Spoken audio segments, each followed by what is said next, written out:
Yo, check this out. That pocket right there, I'll just put her flats in my pocket right there because I always wear denim. That is amazing. And then we'll be somewhere and I'll be like, how you feeling? She'll be like, my feet hurt. I'll be like, shh, I got you. Damn, and I bust out the flip flops. I'm the dude. I'm telling you, it's the move. I love that. That's amazing. I need my fiance to have one of those then. But, That's what dude, I'm telling you, tell them just get a denim jacket. Levi makes them. They all have these really cool. I call them my whiskey pouch. Oh, that's also a smart Look idea. at this thing, dude. Oh my God, I could fit in here. Snuck My bottles whole in. ass could be in I've here. carried a puppy in it. I've snuck bottles into professional sporting events. Bottles, not shots, not flasks. Entire 1.75. I love right that. there. Tequila. We haven't even like officially started this, Stadium. and you're cracking me up already. We're live. I mean, we're not live, Okay. but it's good. Ricki. Well, fuck. Ricki Sacramento in the morning, backstage at River on the Rooftop with Jelly Roll. Yes, I hope y'all were recording though, right? The man who needs no introduction, honestly. Yay. Let's be real. I'm excited to be here with y'all. Oh my God, we're so I'm excited excited to have to do you. this with the river. This is cool. We love that you are here. We love I've that been you here are. since the river's been here. I know. I've been in I Nashville. know, because you are a Nashville native. Yes. You've been here forever. You love the river. We Yes. met very briefly months ago, and you said, "Oh my God, I love the river," I love which the is river, dude. amazing. It's been here since I was a child. And this is a free event, so you're giving back to the community of Nashville, which is something that you do all the time. Dude, the party, the river, the buzz, these are staples in Nashville. I love They've it. been around forever. It's crazy to think about that too, like that idea. 101.1 to beat Jam. Yes, yes. That's another one's been here forever. Absolutely. She's like, thank you for talking about our competitors. No, there are I'm sister just stations. Some of them are I'm blowing sister it down. stations. I get my first pop radio interview and just bomb. No, you're doing amazing. You're doing amazing. Sorry, Don't thank worry. you. I feel bad. Let's talk about you though instead of us, okay? Let's talk about you. No, we're here for y'all. But you have so much going on that it's like I could talk to you for hours about the amount of things that you are doing. It's wild, okay? So just to try and like keep it on track here, let's talk about the single "I'm Not Okay." Yes, thank you. That's the latest single. I want to ask you, are you okay? You're doing so much. You're so busy. Like mentally, are you okay? Like, where are you at? I have days, but it's not because I'm busy. I have days because I've always had days. Hmm. But I'm doing better than normal, and I feel better than normal, and I'm excited, man. I'm sleeping good. I'm drinking water. I'm eating my vegetables. Yes. I'm doing everything Hulk Hogan told me to do in '95, man. I'm getting skinny. I'm losing weight. Good I'm for on you. up. It's good. It's doing good. Which is essentially what the song is about, is like that you're not okay, and basically it's okay to not be okay. It's okay. Like, I hate that we have off days and we can't embrace them. Right. I think that's like not a good culture to be in. I think we should be honest, and that should be.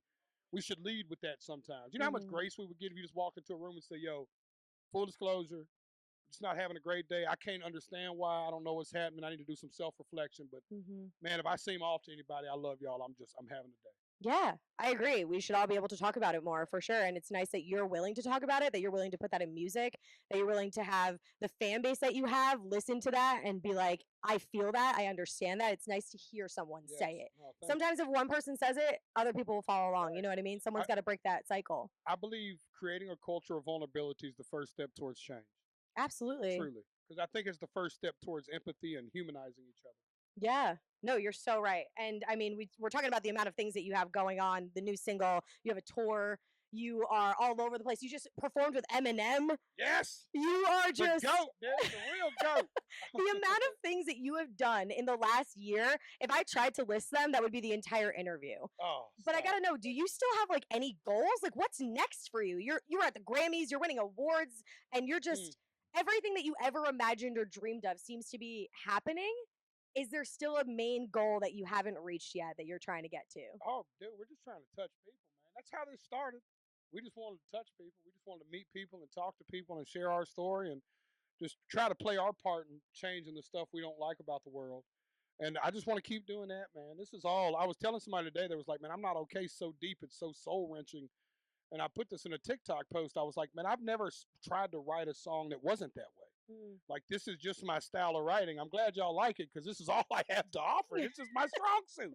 You know what I'm saying? It's like, to me, that's what music is, man. Music is therapeutic. It absolutely is, 100%. Music has saved me in more ways than I can ever imagine, more than even going to therapy. Like, before I brought myself to the point that I could go to therapy, it was music was therapy, listening to music. Brought me to therapy. Yes. You're right. I would have never made it to therapy without music. And that's exactly how it goes sometimes, that's a great way to put it, man. Yeah, that's how it was for me. It seems like that's how it was for you. I'm sure there's so many other people that can relate to that.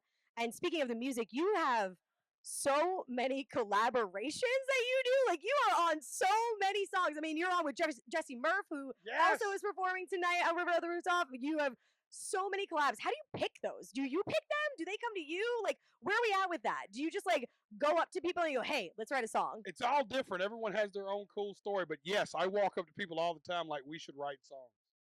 I just think that's what we should be doing. Look, I grew up in the 90s, but I remember watching the 70s with like this compassionate awe of the way that I was talking to somebody about this the other day.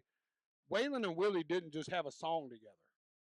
They have like a discography together. Right. Like these dudes were all friends and were just constantly doing songs together. Like somewhere, then this is where like it's changing. Somewhere along the way, it got corporatized, and they were like, "No, less is more," and you don't reach out and you devalue yourself by doing them. And I'm like, I don't know, man. The 70s was booming. They were doing it the polar opposite way. Like Bob Dylan and them were doing it totally different. Yeah, you're proving that wrong though. Because that's where I'm at with it. I think about Lil Wayne. Yes. I'm like, y'all want to be Lil Wayne. Yes. I want to be country Lil Wayne. You know what I'm saying? Country Lil Wayne. I like that. Would you do a song with Lil Wayne? Yes. I love I want to do a song with everybody. I want to write songs, man. That's all I'm really good at. That's my thing. I love to write songs. I think we should write more songs and release them and quit overthinking it, man. It's like we're in a totally different era. I want to write a song with you. Anytime. I'm in Nashville. I'm writing songs. All I'm doing. I've never written a song a day in my life. Never? No. I used to write a lot of poems. You'd kill it. Then that's the start. Listen. Right, we'll start there. That right there is a foundation. Okay. We can build on a poem. We're going to write a song. I know a lot of songwriters that have never wrote a good poem. Oh. So you're already a leg up on some really good songwriters. Amazing. We're going to do it, Jelly Roll. It's going to be a spoof, but we're going to do it. No, we can write a good one. You're talking about therapy. You got some darkness in you. I do. You laugh it off. Don't humor mask me on the radio like everybody else. The reason I'm so funny is the trauma, Jelly, okay? The trauma has made me funny, and that's what works for the radio. Yeah, it makes great people. We're vulnerable. We're honest. 100%. And your name, I just saw this recently. You don't want to be called Jelly Roll anymore? Man. Because I just said Jelly Roll and then I said jelly, and I'm like, which one do you actually prefer? I'm learning the power of a headline now. It's not that I don't want to be called Jelly Roll anymore. It's that somebody said, what do you prefer to be called? I prefer to be called Jelly. Okay. Right. That was the answer. But I think it just, if you say Jelly Roll, I'd be like, I don't think I know this person. Okay. If you say Jelly, I would just turn around and assume you were with me and grew up with me. Okay. Yeah, like, because my mama named me Jelly Roll, but she calls me Jelly. All right, then Jelly. My last question for you. I should have changed my name before I got sued, though, right? Wouldn't that have worked out better? I should have just went for Jelly in the first place. Jelly, since I feel like I know you now, and I feel like, if we're going to have a serious conversation here, you and Bunny have one of the most amazing relationships I have ever seen in my life. The support that you guys have for each other, the relationship is just so fun to watch. I am recently engaged. Yay! What marriage advice do you have for my fiance and I that people can take away from your relationship? Well, first of all, the cliche that we're best friends. Okay. If y'all are really best friends, then really be best friends. And I had a moment one time that changed my perspective of that. I was talking to my wife about something, and we were talking about how dudes talk. And it's like if three dudes were at a bar table and a girl walked by that was pretty, we would acknowledge the beauty of her, right? Mm-hmm. Not to sexualize her, but just men being like the nature of how we would be. And I called my wife my best friend, but I wouldn't want her to know I ever thought another woman was beautiful, right? Mm-hmm. So immediately that changed our whole relationship because just little things that simple, like when you're that honest with each other and that best friend, it's just so much easier to work through life. Because then you start working through things as two people would to work through something, not against each other.